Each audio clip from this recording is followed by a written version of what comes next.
All right, how are you doing, my amazing viewers? Welcome to yet another weekly review. And today we are going to be looking at NZDUSD. And I remain your humble host, Ibidenfa O'Neill. All right, so here on the monthly time frame, price came to premium levels around the old monthly highs. And if we squeeze the chart a little bit, you can see that price is bearish.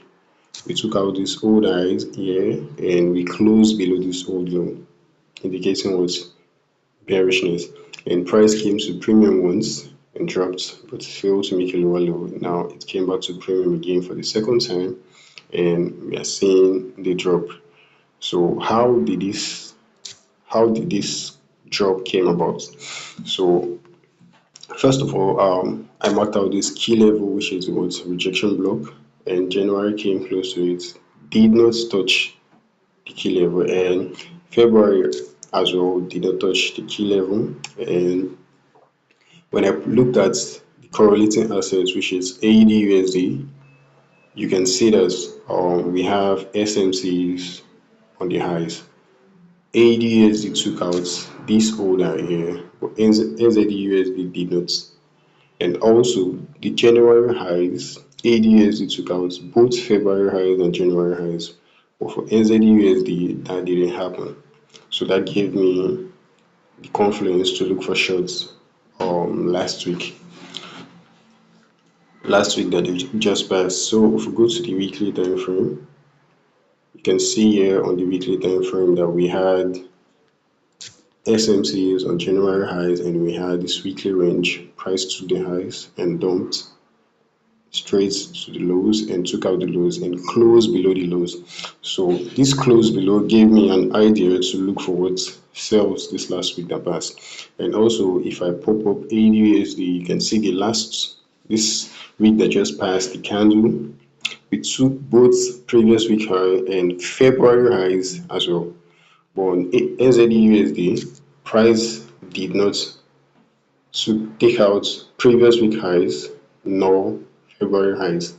So that gave me more reasons to look for shorts on Tuesday, because it was Tuesday that formed this high of the week, and also it was Tuesday that formed the high of the week on NZDUSD. So if we go to the daily time frame, here on the daily time frame, if we look closely, we had this range. Everything that was happening prior to Tuesday that formed the high of last week, everything was inside of this Tuesday candle. You can see the consolidation was inside of this range, and we had key level above it, which is this fair value up above it. So on Tuesday, price came and took out this range high into the key level, and prior to that, we can see that this Monday candle was a range as well. And price took the highs and closed back inside of it. But that was not the range of focus. My range of focus was this Tuesday candle of last week. Price was inside of it, and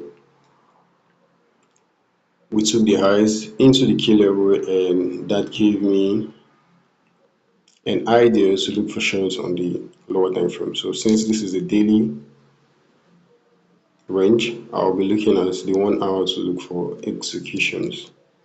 So on the 1 hour on Tuesday, you can see price took out the range high into the key level on the PM section, and we had this displacement closing below this low, indicating lower prices. So when price came back to the fair value gap, that's the area you can take a short. You can take a short entry, and you can see after that fair value gap was created during the displacement, price came back, traded around the fair value gap for a while, dropped, came back again one more time, but failed to enter the fair value gap and dropped. So that was the trade idea for last week and how it came about. I hope you find this video insightful, and please like, subscribe, and share. Stay tuned for more trade reviews and breakdowns like this. Thank you guys.